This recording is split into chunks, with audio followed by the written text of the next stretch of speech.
गुरुदेव, हमारे साथ प्रतिकूल परिस्थिति आ गई। हमारे 6 साल का लड़का हमें छोड़कर चला गया। तो क्या ये हमारी परीक्षा है या हमारी कर्मों का फल? नहीं, उस जीव को उतने समय के लिए ही भेजा गया था और आपका कर्म उससे संबंध रखता है। उस जीवात्मा का कुछ, आज का सत्संग सुना है क्या? ऋणानुबंध, पूरे परिवार से उसका संबंध होता है। अब जलो, अंदर से जलो, उसका कष्ट भोगो। वो आया था जीव, भोगा करके चला गया।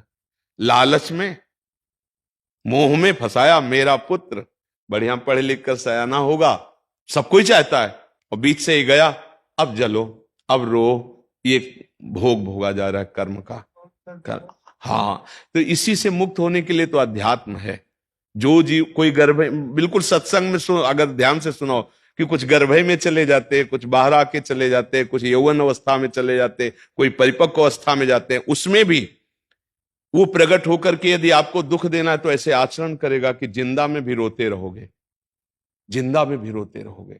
और अगर सुख देना है तो ऐसे आचरण करेगा कि सोच सोच कर तुम्हें आनंद से छाती फूलेगी। ये ऋणानुबंध है, कर्मों का भोग है। इसलिए मान लो मेरे कर्मों का भोग है, और नाम जप करते हुए भगवान से प्रार्थना करो कि उसका भी मंगल हो जाए जो हमारे समीप आया था, और प्रभु हमें मोह से मुक्त करो। हमारा हृदय आपके चरणों में लगे तो धैर्य आ जाएगा, भगवान के आश्रय से धैर्य आ जाएगा। और ये केवल आपके साथ ही नहीं है, चराचर जगत में ये चल रहा है। नहीं चल रहा है, किसी का जन्म हो रहा है तो कोई मरण हो रहा है, कोई आनंद से झूम रहा है तो कोई रो रो करके समय व्यतीत कर रहा है, कोई बहुत विलासिता में तो किसी को खाने को भी नहीं। ये जगत की लीला चल रही है कर्मों के अनुसार, बड़ा विचित्र। इसीलिए आज के सत्संग में कह कि गहनो कर्मणा गति, वो कर्म बख्शेगा नहीं, भोगना पड़ेगा। इसलिए बहुत सावधान। जैसे एक हिंदी में जब हम बच्चे थे तो गीता जी आती थी जिसमें महात्म सहित होती थी। वो गीता प्रेस की शायद नहीं थी, उसमें गीता महात्म, प्रत्येक अध्याय का महात्म होता था। तो एक महात्म्य में वर्णन पाया कि एक आदमी के लड़का नहीं होता था, तो उसने किसी तांत्रिक से या किसी से पूछा ऐसे, तो उसने बताया कि अगर बकरे की बलि दे दो देवी के सामने तो तुम्हारे बच्चा हो जाएगा। पूरे गांव में बकरा ढूंढा तो एक बकरा मिला जो नई बकरी ब्याही थी और दूध पी रहा था। बकरे वाले ने कहा कि मैं तो बकरी शहीद दूंगा। तो उसने कहा वैसे बकरी की मुझे आवश्यकता नहीं, बकरी के दाम ले लीजिए। और बकरे को छीन कर, बकरी देखती है ऐसे प्यार से, माँ है वो, और उससे छीन कर ले और उस बच्चे की बलि दी। तो भला दूसरे के बच्चे को छीन कर बलि देने से अपने कहां से बच्चा का सुख प्राप्त हो जाएगा? नहीं हुआ। जब वो मरा तो अगले जन्म में बकरा बना, महात्म्य में पढ़ा, और वो पुरुष बना। और ठीक वो छुरी टेक करके जब काटने को हुआ तो बकरा हंसा। महात्म्य में लिखा था। क्यों हंसा? उसने कहा भाई यही गलती हमने की थी, पुत्र प्राप्ति के लिए तेरी बलि दी थी, तो तू अब मेरे गर्दन को काटने चला है। मैं वही हूं, मैं वही हूं जो पिछले जन्म में तू बकरा था, तेरी गर्दन काटी थी, आज तू मेरी गर्दन काट रहा है। तो पीछे के कर्मों को अपने लोग जानते नहीं, तो लगता है भगवान ने ऐसा क्यों किया, मेरा हंसता खेलता परिवार उजाड़ दिया, बच्चा छीन लिया। नहीं, वो आया ही दुख देने के लिए है। वो अपने ऋणानुबंध, अपने कर्मों का भोग भोगने और साथ में तुम्हें दुख देने के लिए, क्योंकि कोई कर्म का हिसाब है उसको भोग। ये पक्का मानो, अब ना मानने पर दुखी हो जाओ, बकाया है ऐसा ही, ऐसा ही है। इसलिए नाम जप करो, भगवद आश्रित रहो। और देखो इसका नाम क्या लिखा है भगवान ने, दुखालयम लिखा है, नहीं अशाश्वतम नाशवान। यहां जो कुछ है सब परिणाम में दुखी देगा और छूट जाएगा। परिणाम में सब दुख देगा। मरने का जब समय आता है, जिसने भजन नहीं किया ना, उसको यही सब चिंतन होता है, ये घर छूट गया इतना बढ़िया, ये परिवार सब छूटा जाएगा, अब जाना कहा उसको कोई चिंता नहीं, बस इसी का चिंतन। तो फिर छिपकली बनकर उसी घर में रहता है श्वान कुत्ता बल के दरवाजे पे बैठा रहता है। बड़ा विचित्र खेल है। इसलिए नाम जप करो और अज्ञान का भगवान से प्रार्थना करो कि नाश कर दे, जिससे हम इस संसार से मुक्त हो जाए। बड़ा दुखमय संसार है, ये माया के कारण सुखद लगता है। कोई मरना नहीं चाहता, इसी में सब सुख चाहते, और अंत में सबका जबरदस्ती शरीर छोड़ और कुछ साथ ले जाना है।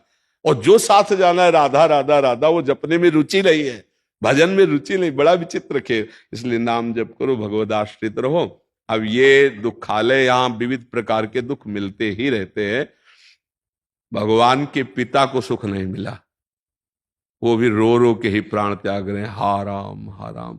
ये जरूर बात हुई कि भगवान उनके पुत्र बले, इसलिए नहीं तो ये खेल ऐसा संसार का है। अब देखो, कई बालक तो कंस ने मार डाले, 8वें सरकार प्रकट हुए तो प्रकट होते कह रहे मैं छोड़े आओ नंदगांव, गोकुल में छोड़े आओ। भला उस माता को क्या हृदय होगा, इतना सुंदर बालक और उसका भी त्याग करना पड़े। अच्छा, उधर सरकार रहे, 11 वर्ष की अवस्था में मथुरा चले गए। अब इनकी क्या दशा, नंद बाबा, यशोदा मैया, सखा, सब। आप लीला को जरा गौर से देखिए। फिर मथुरा में नहीं रुके, द्वारिका चले गए, फिर द्वारिका से अंतर ध्यान। इसका मतलब है इस यहाँ कुछ टिकाऊ नहीं है। भगवान ये लीला दिखा रहे कि हमको सबको ऐसे ही जाना है। सब यहाँ छूटते चले जा रहे हैं। बूढ़े माता पिता छूट गए जो इतना प्यार कर रहे थे, मान लो जिनके हैं सेवा कर लो, नहीं वो तो नाम जप करो और भगवान से प्रार्थना करो कि हमारे अज्ञान का नाश कर दे, तभी हम सुखी हो सकते हैं। इसका नाम दुखालय है। हम जहां जहां सुख का भाव करते हैं, परिणाम में अंत में वहां से हमें दुख ही प्राप्त होता है। ये भगवान के वचन है, दुखालयम अशाश्वतम। जैसे मिठाई की दुकान में मिठाई मिलेगी, पुस्तकालय में पुस्तका, तो इसका नाम दुखालय है। तो भैया सुख कैसे मिल सकता है? इसीलिए नाम जप करो और इस दुखालय से मुक्त हो जाओ। हमारा अंतिम जन्म हो, अगर जन्म हो तो कर्म बंधन से न हो, ज्ञान विज्ञान से संपन्न भगवान की भक्ति से युक्त जन्म हो तो बढ़िया है। अज्ञान में बहुत दुख है। सच्ची मानो, तुम्हारे हृदय की बात कौन दूसरा जानेगा कि जिसका पुत्र शयाना हो रहा है, खेल रहा है, हंस रहा है, मर गया, अब उसकी क्या स्थिति होगी? क्योंकि वो उसे सत्य मान रहा है।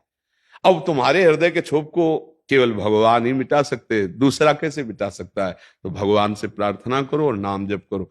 तुम तो अभी मान लो उतना ज्ञान, अर्जुन जी को पूरी गीता उपदेश की, इसके बाद उनका नष्टो मोहा, मोह नष्ट हो गया। इसके बाद अभिमन्यु की जब मृत्यु हुई तो अर्जुन की दशा देख लीजिए, है रो रो करके भगवान समझा रहे हैं। उस समय भी भगवान समझा रहे हैं कि वो वीर गति को प्राप्त हुआ है, कोई ऐसे नहीं। शत्रुओं को ललकार कर युद्ध में रणक्षेत्र, भगवान के भांजे हैं अभिमन्यु जी, सुभद्रा पुत्र है, और भगवान फिर भी अर्जुन के आंसू आ रहे नहीं, विकल हो रहे नहीं। ये है लीला, ऐसी ऐसी लीला है। नाम जप करो, भगवद आश्रित रहो।